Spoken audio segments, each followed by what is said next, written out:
welcome back to the Citizen channel, another CITY130 special which we're doing all season to celebrate, 130 plus really. It's of course we became Manchester City in 1894-95, and of course I'm doing these during the 24-25 or 2024-25 season, so 130 plus change years later, depending on when we played these teams, of course, some nearer, some a bit further away. So this City 130, we're looking at City versus United. I don't think we're too cocky to say in real life, if someone mentions City or United, despite there's lots of others around, more or less people know which one we're talking about, even before City's recent success, of course. I'm recording this on the 2nd of December 2024. We're due to play United on the 15th of December, so a couple of weeks away. A lot of water will flow under the bridge at this time, as you probably appreciate at this time, depending when you're watching this, of course. Key times for both clubs in Manchester, for different reasons really at the moment, which is unfortunate. So we're going to have a look back anyway. We're not so much interested in what's happening now, although we'll mention the brand new United manager as I'm recording this. We'll have a look back and a look at now. Our home record against United was still in the minus figure as far as in the league matches. I think we probably still are in cup matches as well. But we played them 85 times in the league at home at our various venues, of course, Hyde Road, Main Road, and now Etihad Stadium. We won 29, drawn 25, but we've lost 31. So we still need to play catch up on that. And of course, the City have dominated football for the last 10 or 11 years. We perhaps have let ourselves down at home against United, so we need to rectify that as quickly as possible. We have scored more goals, though. We scored 129 goals to their 112. Our very first meeting took place, as far as the Manchester clubs were concerned, on the 10th of April 1903. Of course, we'd met as the old Ardwick and Newton Heath, etc. before then, but the first time Manchester City played Manchester United was the 10th of April 1903, and it was a 2-0 win for United at Hyde Road, but that was in Division 2. And the first time we met in the top division at Hyde Road was the 1st of December 1906, so of course United had got promoted. We lingered a little bit in the second division.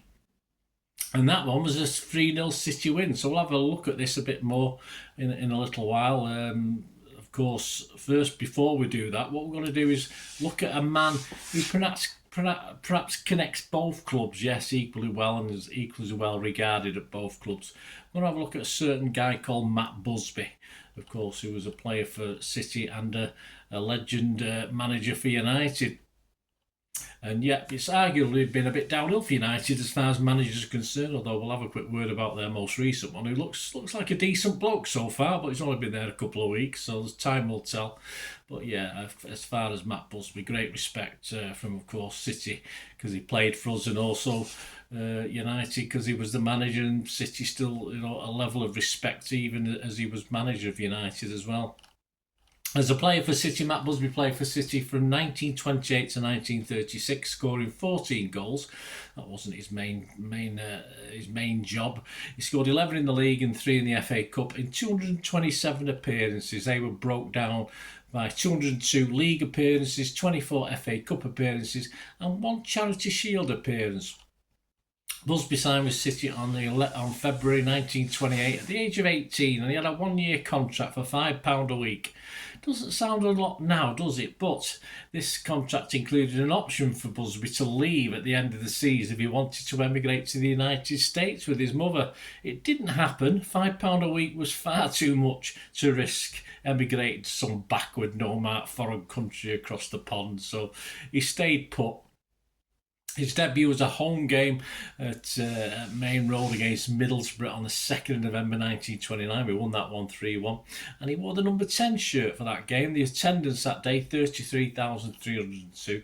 But during the 1930-31 season, Busby played right half after manager Peter Hodge decided his talents would be better used in that position, moving back from that inside forward position.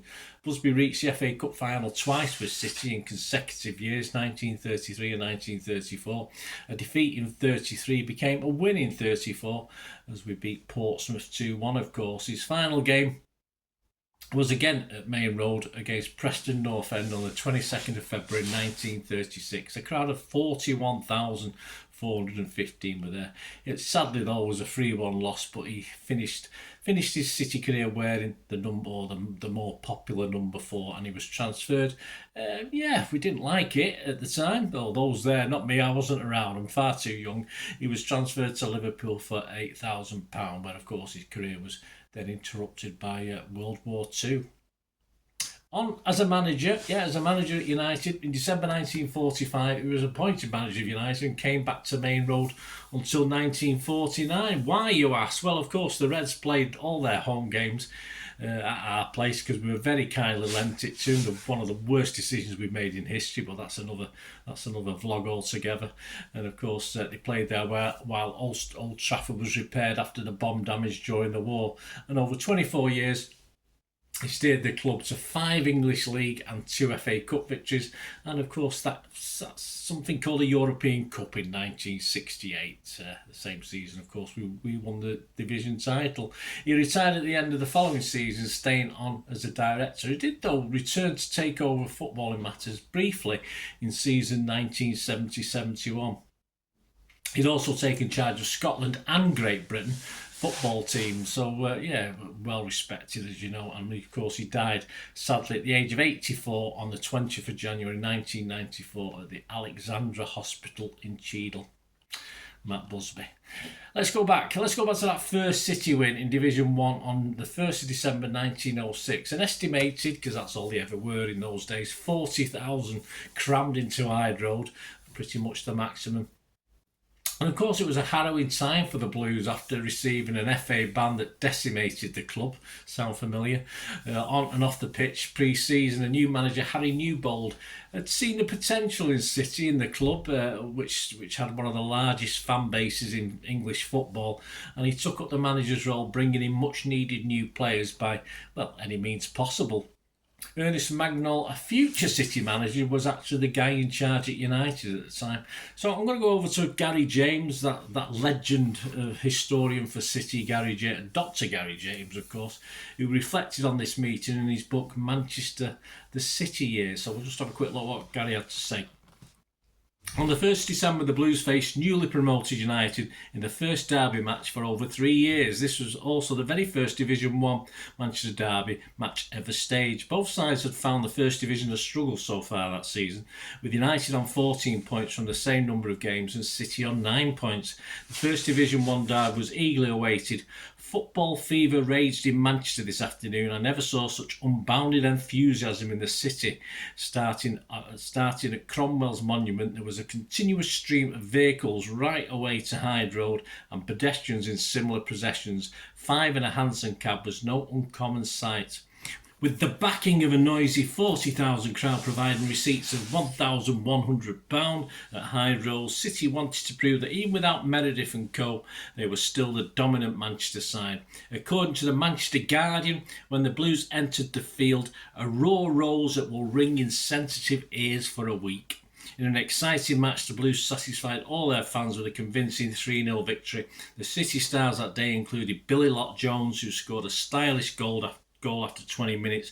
George Stewart had an effort deflected in for City's second and scored the third. Goalkeeper Walter Smith, who was cheered from the field, and the lanky Bill Eadie, according to the Athletic News cartoon of the game. Eadie was here, there and everywhere. Maybe this was an early form of the crude modern day chant. The game proved City was still the dominant force. Writing in the Daily Dispatch, the veteran believed the Blues were in total control. The great match is over. City proved themselves to be, on the day's play, a far superior side. In fact, so far superior that the form can hardly really be true. There you go. Well, happy days. We've had moments like that. We're still having them, these moments like that, aren't we? Of course, by the end of the season, City had hung on to their top division spot, just finishing fourth bottom. The bottom two actually went down in those days, though. 5 points clear of relegated Derby, who had the poor old Stoke below them in rock bottom place. United finished 8th, 10 points better off than City, despite, of course, us demolishing them that day. There you go, our first ever Division 1 top division meeting as Manchester City against Manchester United. And going back to more modern times, of course, Pep now takes on another United manager. His record against United in League and Cup with City reads 1-15, drawn 3 and lost 8.